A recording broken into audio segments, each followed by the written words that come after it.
Bien-aimés dans le Seigneur, je vous ai parlé des 12 degrés d'infidélité qu'il faut absolument enlever, effacer dans notre relation avec le Seigneur. Ces 12-là, quand vous les étudiez, vous allez voir que ça englobe toute la vie chrétienne.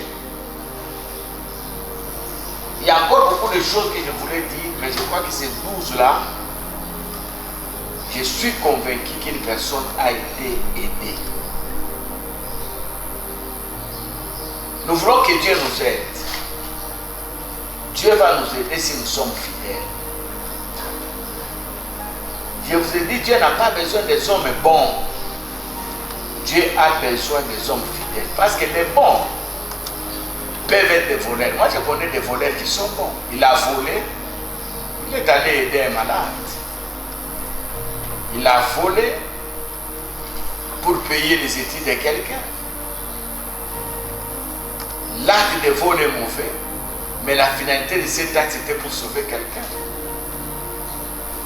Moi, je connais des impudiques qui sont bons. Il est dans l'impudicité, mais un homme bon.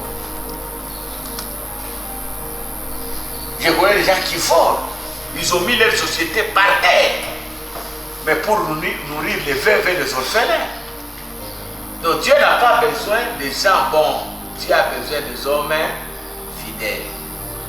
Beaucoup de gens proclament leur bonté, l'homme fidèle qui les trouvera. Et nous avons étudié avec vous les degrés de la fidélité. Et puis après, on a étudié les 12 degrés de l'infidélité qu'il faut chasser dans notre relation avec Dieu. Et aujourd'hui, le dernier point dans ces 12 degrés, c'est que Dieu ne veut pas l'instabilité spirituelle. Dieu ne veut pas.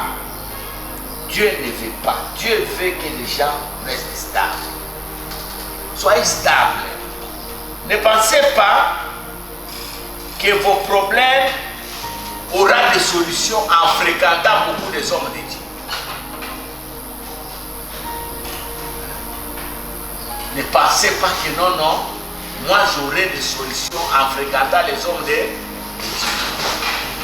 Ou en changeant les églises. Le pasteur ici n'a pas le feu. Je vais chercher celui qui a le feu.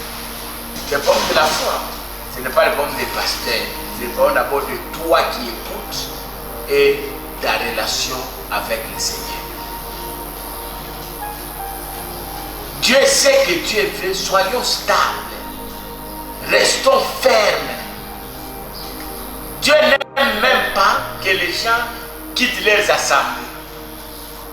Ne quittez pas vos assemblées comme c'est la coutume parmi les païens. Je crois pas de ce test-là. Dieu ne veut pas ça. Dieu veut vous voir ressusciter là où on vous a enterré. Lazare n'a jamais ressuscité en dehors de la tombe là où il a été enterré. Jamais. C'est là où on a enterré, c'est là où il est ressuscité.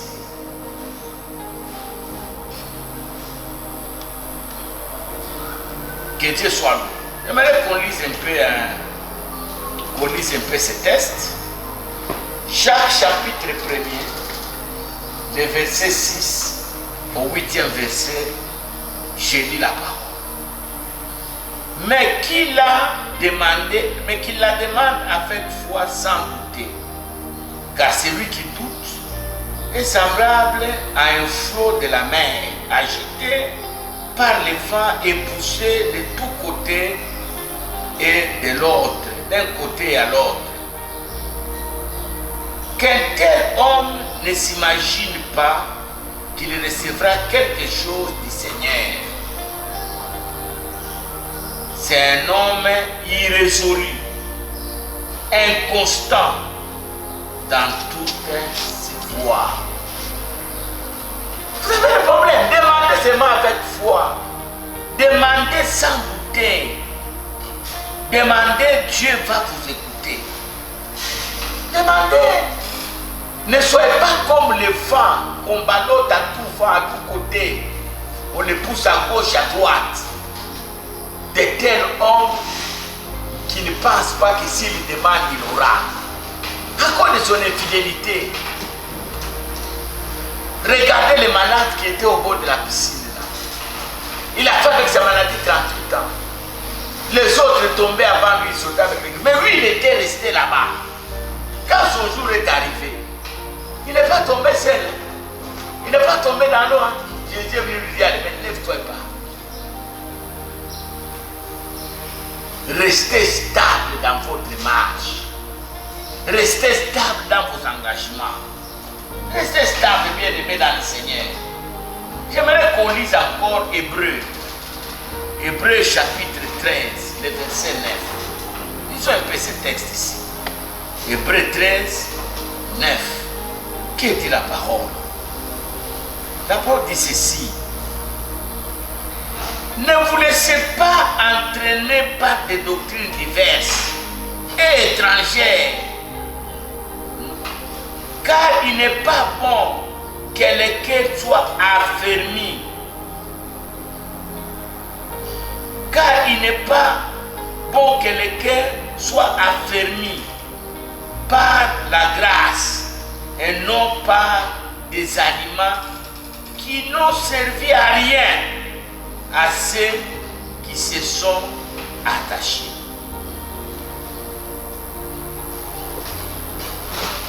Vous avez entendu, bien aimé dans le Seigneur?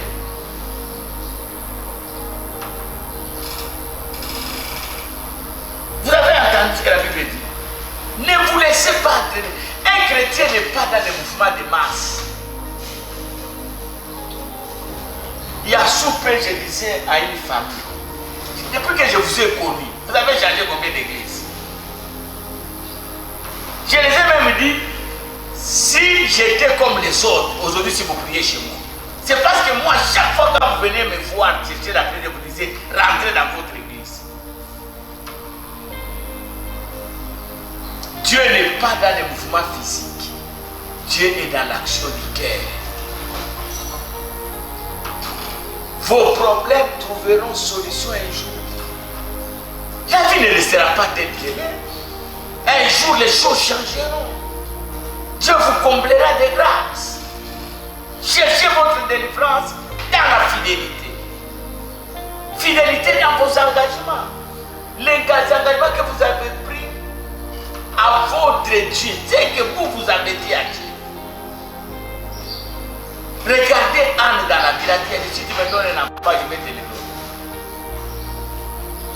Ce n'est pas comme vous, hein. Les enfants étaient sorciers. Ils vous ont fait ça. Vous êtes venus, vous les avez donnés à l'église. Papa, priez pour nous. Ces enfants ici, nous les donnons à Dieu. Quand la délivrance a fini, vous les avez récupérés, vous avez retourné ces enfants dans vos églises. Et que c'est compliqué.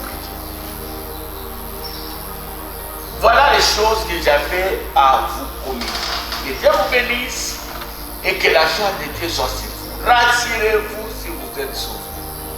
Si vous n'êtes pas sauvés, acceptez Christ dans votre vie comme Seigneur et Sauveur personnel. Et si vous n'avez pas une église là où vous cherchez l'Éternel, cherchez-vous une église, attachez-vous à ça, afin que la joie de Dieu soit sur votre vie, au nom de Jésus. Amen.